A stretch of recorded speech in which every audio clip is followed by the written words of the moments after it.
The Mississippi State House is considering a controversial bill that allows for an expanded role of appointed judges and state police in the capital city of Jackson. Now, the measure passed a majority-white and Republican-led Senate Tuesday, despite outcry from Democratic and African-American lawmakers. Supporters of the bill say it improves public safety in Jackson. The city has seen more than 100 homicides during each of the past 3 years. But critics say it intrudes on decision-making and voting rights inside a predominantly black capital.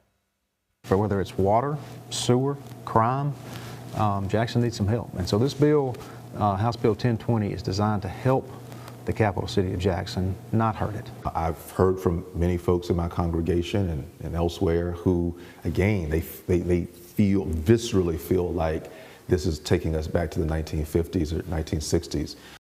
The Mississippi State House could either accept the Senate's changes to the bill or seek final negotiations in the upcoming weeks.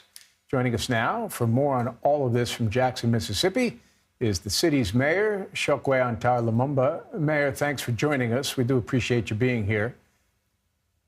You have said this bill. Yeah, you've said this bill would not increase public safety, but would change the racial makeup of Jackson, quote, under the Trojan horse of public safety. So can we start out by having you sort of elaborate on what you meant by that and why you are opposed to the measure? Yes, first, Jim and Nikki, thank you for having me and thank you for lifting up this issue. We have been requesting support for the city of Jackson as it pertains to issue of crime or violence and all of the things that Representative Trey Lamar enumerated in your package. And what we've been met with is a deliberate indifference or a willful neglect of our requests. We've asked for a menu of things, not only support of our local police department, which has been denied, but support in the vein of ballistics technology that helps our officers connect guns or gun cases to previously fired weapons and other unsolved or pending matters. We've asked for support of our Real-Time Crime Center, which is a 21st century technology that helps support officers when crimes are actively in progress.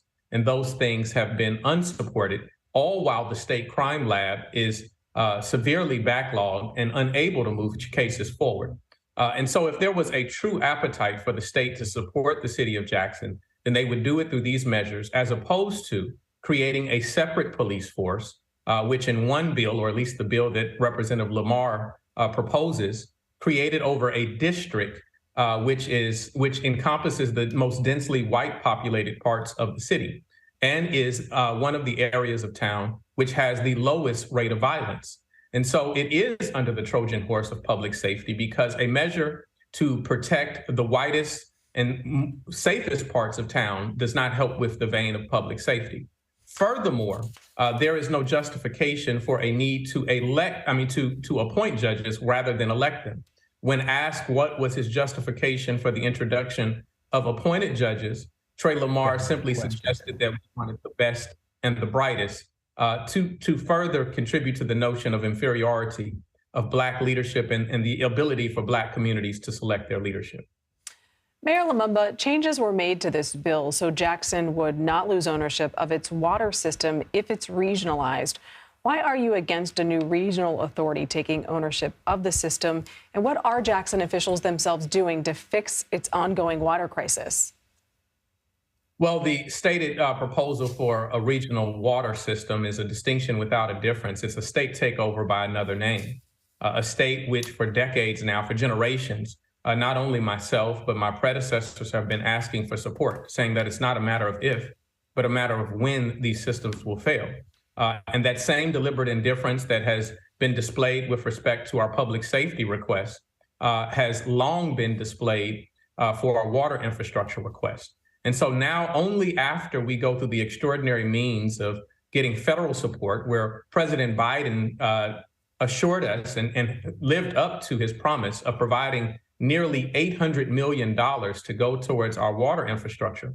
And we have a 40-year expert in the business of water systems who is leading the prioritization of those projects. and we are outlining a path forward with community. And so the light is finally able to be viewed at the end of the tunnel, and we are in the brightest moment of this.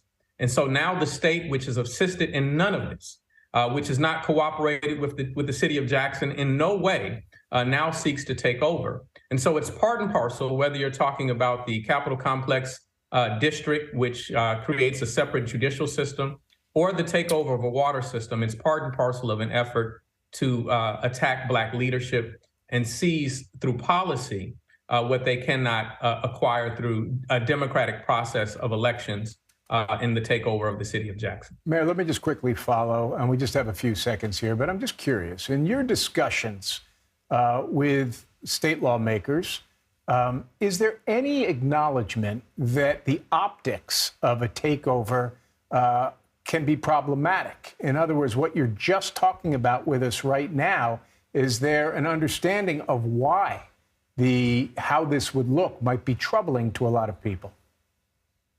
Well, Jim, there lies the problem. State lawmakers, the ones that are proposing this bill, haven't even honored us enough to have a conversation with us about the bill. And simply put, a lawmaker from North Mississippi is no more concerned, and certainly not more concerned than we are in Jackson over the issues of public safety right here where we live. Mayor Lumumba, I really appreciate in the middle of all of this, you taking some time with us. Thank you. Thank you.